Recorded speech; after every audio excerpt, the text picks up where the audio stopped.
Let's make some summer rolls. The whole idea of this Vietnamese summer roll is really just to celebrate tropical flavors. So here we're just finely slicing some peppers, a mango, some lettuce. You can add all other kinds of flavors to this. It's really, really freestyling. For protein, I've added some prawn, which I've just, poached, and then we're slicing them thin so that we can just increase the number of prawns we have per roll. Next, we'll take a rice paper and we'll dip it in warm water. It doesn't have to be warm, it just has to be dipped in until it gets nice and malleable. And then the whole format is just to plate everything nicely in a way that all those ingredients you can see as you turn them around into that roll.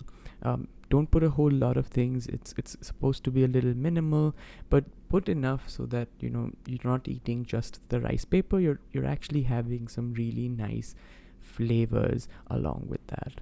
It's a super simple recipe. It really doesn't need a recipe because all you need is some veggies fresh from the garden, and that's pretty much it. Share this with a friend that needs to make this for you, and as always, happy cooking.